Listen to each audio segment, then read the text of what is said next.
the tie-out tabs on the tarp, I've carved that in just a little bit. I did a video last year where I showed how to do that very quickly in just a matter of a minute or so.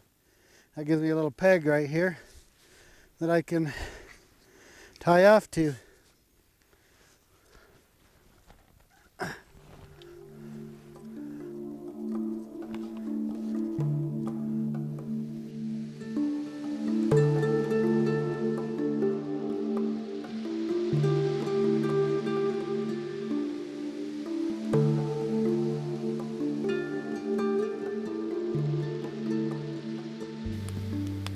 Alright, well, since I'm just tinkering around here by the fire, I was going to show you how I do the wood on the end of my stretchers for my canopy bug net, how I make it a smaller diameter.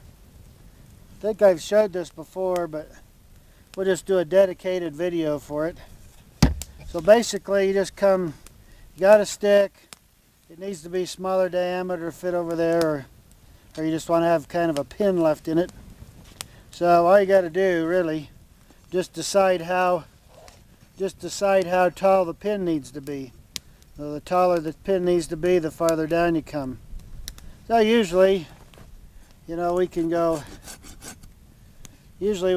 about an inch or so down. And if I don't have to go too far down, if I don't have to make it much smaller, like say I can go to the depth of the teeth all the way around and it'll be about the same. Or I can go a little bit more if I want to make it a little smaller. So now I'll just rotate it a little bit and I'll go down about the same. Rotate it a little more.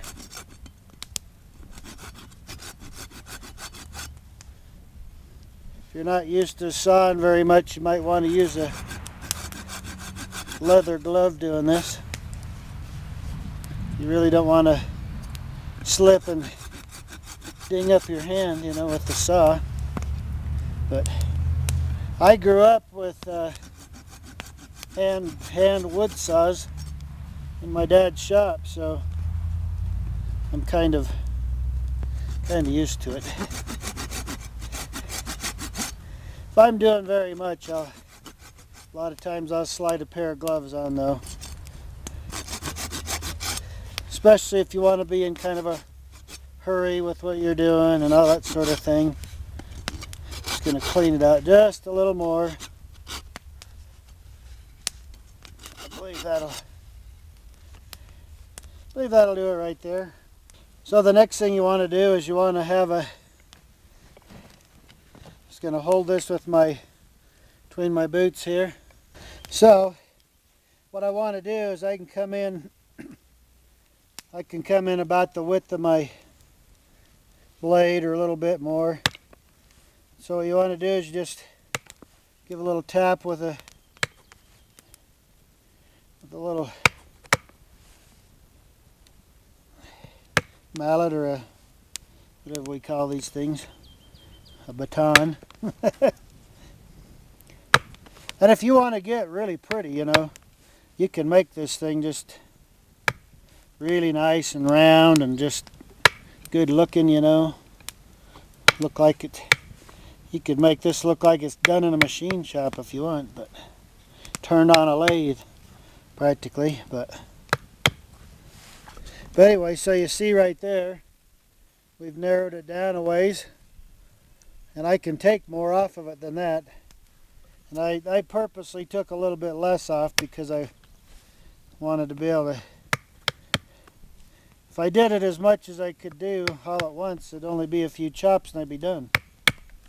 But I just want you to be able to see what you can do. I do these kind of things commonly all the time. It just makes a nice little way to kind of drill something down a little bit. So now I've got all that done. Now I can come like this, and this thing just gives me a little knot right there, tiny one. But I can just go around like this and clean it all up. If I really want to make it round or something, I can spend the time on that. Usually I'm not too worried about it. But anyway, so there's very simply and quickly